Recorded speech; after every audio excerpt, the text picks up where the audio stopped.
परिवहन सेवेत महिलांना तिकिटात 50% सवलत तर ज्येष्ठ नागरिकांना मोफत प्रवास योजनेचा शुभारंभ। ठाणे महापालिकेच्या सन 2024-25च्या अर्थसंकल्पात परिवहन उपक्रमाच्या बसेसमधून 60 वर्षांवरील नागरिकांना विनामूल्य प्रवास, महिलांना तिकिटात 50% सवलत व बसमधील डाव्या बाजूचे असणे महिलांसाठी राखीव ठेवण्याची घोषणा मुख्यमंत्री एकनाथ शिंदे यांच्या आदेशानुसार आयुक्त अभिजित बांगर यांनी केले आहे। या योजनेचा शुभारंभ आज ठाण्यातील सॅटिस पूल रेल्वे स्टेशन येथे पार पडला आहे। या कार्यक्रमात शिवसेना ठाणे जिल्हा प्रमुख, माजी महापौर नरेश म्हस्के, माजी आमदार, शिवसेना उपनेते रवींद्र फाटक, मीनाक्षी शिंदे, हेमंत पवार, परिवहन सभापती विलास जोशी, परिवहन व्यवस्थापक भालचंद्र बेहरे तसेच परिवहन समिती सदस्य व माजी नगरसेवक, शिवसेनेचे पदाधिकारी, कार्यकर्ते यावेळी मोठ्या संख्येने उपस्थित होते। यावेळी प्रवाशांना गुलाबाचे फूल देऊन शुभारंभ करण्यात आला तसेच प्रवाशांशी संवाद साधला। यावेळी प्रवाशांच्या चेहऱ्यावर आनंद पाहायला मिळाला।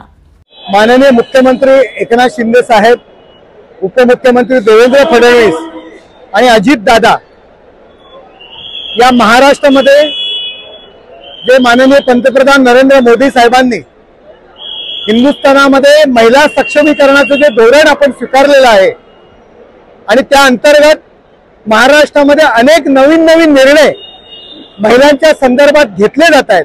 महिला सक्षम करण्याच्या दृष्टीने अनेक निर्णय जे घेतले गेले त्यामध्ये एसटी मध्ये महिलांकरता 50% तिकीट कपात म्हणजे अर्धे दरात तिकीट प्रवास आणि ज्येष्ठ नागरिकांना मोफत प्रवास हा महाराष्ट्राच्या मुख्यमंत्री नामदार एकनाथ शिंदे साहेबांनी निर्णय घेतला।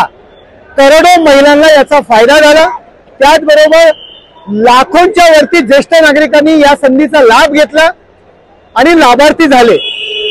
आज आम्हाला आनंद होत आहे की शासनाने निर्णय घेतला, परंतु मुख्यमंत्र्यांचं हे ठाणं आहे, बदलतं ठाणं आहे। स्थानिक स्वराज्य संस्थांच्या स्वतःच्या ज्या ट्रान्सपोर्ट सिस्टीम होत्या त्यामधील महाराष्ट्र मध्ये ठाणं ही पहिली महानगरपालिका ठरलेली आहे की त्यांनी महिलांना अर्ध तिकिटामध्ये प्रवास करण्याचा निर्णय घेतलेला आहे, अर्ध तिकीट माफ केलेलं आहे। या अर्थसंकल्पामध्ये तशी आम्ही तरतूद केली, परंतु त्याची अंमलबजावणी आजपासून आम्ही सुरू केलेली आहे।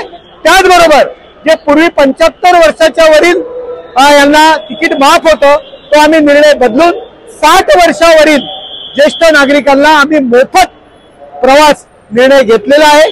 महिलांसाठी डाव्या बाजूचे जागा आरक्षित केलेली आहे।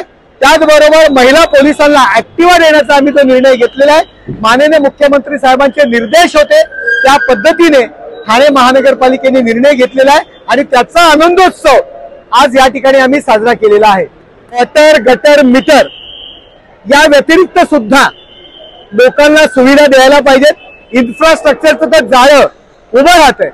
आपण पाहताय ठाण्यातील रस्ते, ठाण्यातील चौक, ठाण्याचं सुशोभीकरण, परंतु त्याचबरोबर प्रवासी जी वाहतूक आहे जास्तीत जास्त लोड या ठाण्यामध्ये येतोय। लोक जास्तीत जास्त राहण्याकरता पसंती ठाण्याला देत आहेत आणि त्यामुळे त्यांना सुविधा निर्माण करावी, प्रदूषण रोखावं या हेतूने डबल डेकर बस सुद्धा आता येते आणि आणखी बसेस सुद्धा या ठिकाणी या विभागात या ठाण्याकरता येत आहेत। लोकांना सेवा द्यावी हा त्याच्या मागचा मुख्य उद्देश आहे।